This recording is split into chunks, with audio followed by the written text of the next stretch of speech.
John B. Watson, known for establishing the behavior school of psychology, carried out one of the most influential psychology studies in the 1920s that would later on be something that would never be forgotten.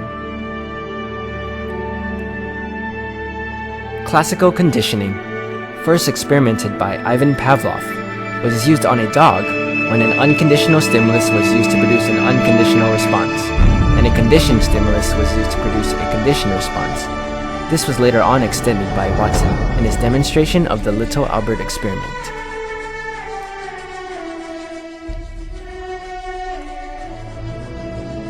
In Watson's experiment, a little baby Albert was used to be conditioned. He was born to a woman who was a nurse in the Harriet Lane Home of Invalid Children. Although raised in a hospital environment, Albert developed normally and was very stable. Ivan Pavlov was indeed able to condition a dog. Could Watson now do the same thing in humans? Now to the actual experiment itself. First off, Watson presented little Albert objects that he was not afraid of, objects that Albert initially liked. These included fire,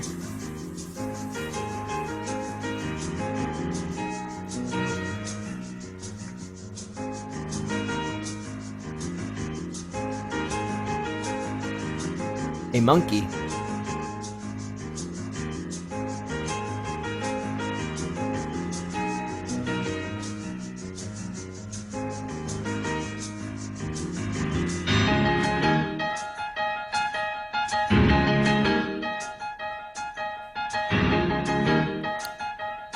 a dog,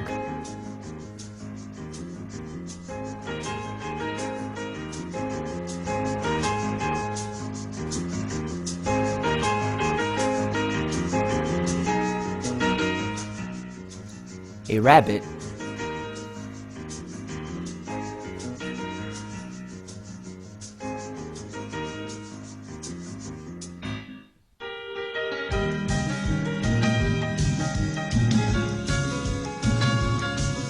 and finally, a white rat. Albert in particular liked the white rat. From all these clips, notice Albert's positive reactions. And now comes the conditioning. To start off the conditioning, when Albert reached to touch the rat, a loud bar was struck whenever Albert reached for the rat. Here, Albert first off fell forward and was startled, but he did not cry yet. But he reached for it for a second time and heard it, and then he started to cry. Watson had indeed conditioned a fear response in little Albert.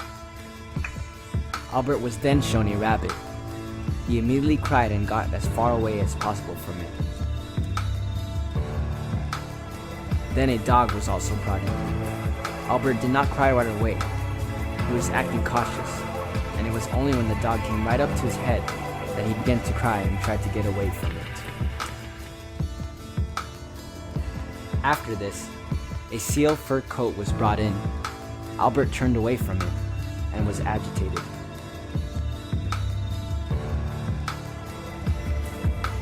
Then Watson used a Santa Claus mask, in which invoked an even more negative response by baby Albert. From the previous experience from the white rat, little Albert suddenly became afraid of familiar objects that had the same characteristics as the white rat. This phenomenon was known as generalization.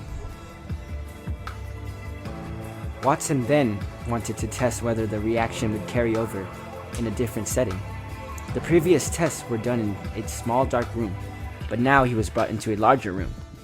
He was presented with the same objects but did not show strong symptoms of withdrawal until the objects were paired with a loud noise.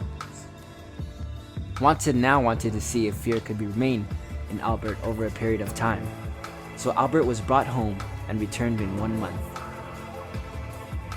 When he returned, he was tested with the same objects and paired with the same loud noises. Albert indeed showed the same strong signs of withdrawal. Watson once again proved that he could condition fear into baby Albert.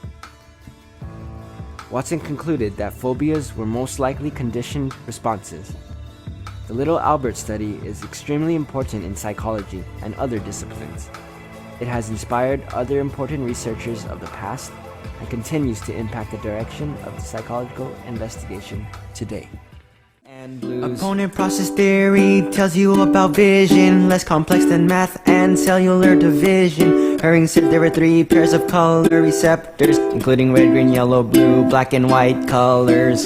Don't know if I could ever be without sight, cause it completes me. And in time I know that we'll both see sensations all we need. Cause you're the eye to my sight, you're the color to my blindness, you're the black to my white, according to psychologists. Cause you're the eye for me, and I'm the eye for you, You take the both of us, and we're the perfect two. We're the perfect two. We're the perfect two. So much that eyes can do. Yes, we're the perfect two.